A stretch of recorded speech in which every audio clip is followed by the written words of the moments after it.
The Knicks certainly had their crunch time offense issues and survived on some shot making and some offensive rebounding. But the offense itself, and a Josh Hart step back three, but the offense certainly wasn't functioning down the stretch. I'm going to pinpoint one particular reason I thought why there were some issues beyond the Cavs just being a good defensive team.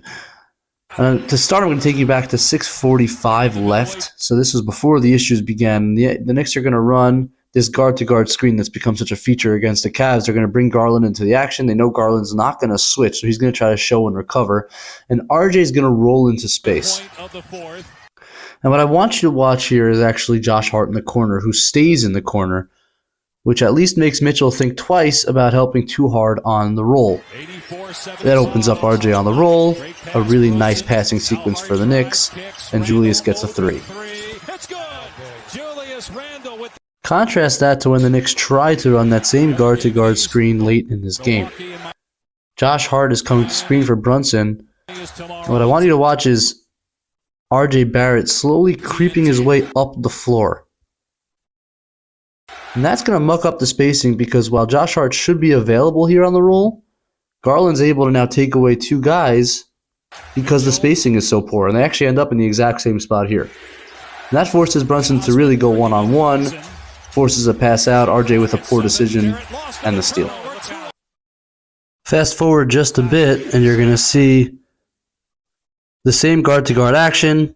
Grimes is going to screen because Garland is guarding Grimes, and Garland is going to show and recover. But look at the spacing here. And it's not the corner this time, with Julius kind of spacing to the corner correctly. This time it's Isaiah Hartenstein, who's almost in a horn set. Well, you kind of defeat the purpose of the guard-to-guard screen if Jarrett Allen can just sit here and take away the rolling option from Grimes and cover two men. I mean, look at that. It's very poor spacing. So it's going to end up in the same exact one-on-one matchup that began the possession. You didn't create any advantage by involving Garland's man. Now, Jalen Brunson can score in this scenario. He will score in this scenario on Cedi Osman, but you want to try to rely on some other things than Jalen Brunson's one-on-one play, and you'll see examples as we go forward here. Again, Grimes screen for Brunson, but Hartenstein is there. Look at the spacing. I mean, it's atrocious. Jarrett Allen's able to easily cover all of this, and once again, Brunson's left to go one-on-one with a short clock on Osman. This time he can't get his shot off. Josh Hart's going to come around and miss a tough look.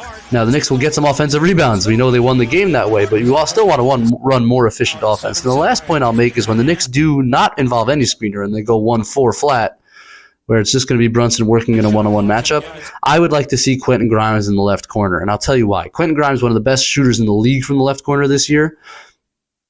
Donovan Mitchell can't necessarily show this high and this aggressively to take away the left lane from Brunson if it's Grimes in that corner. It gives Brunson the option of always swinging to the corner, and Grimes can always rise and fire above the contest. And so that Brunson isn't limited here to just a simple one-on-one step back. The other thing I'd say is Julius in this wing allows Mobley to be really, really high up in the action, and that's dangerous. I think I'd probably want Grimes here and maybe Josh Hart up here to just improve the spacing and allow Brunson with some more options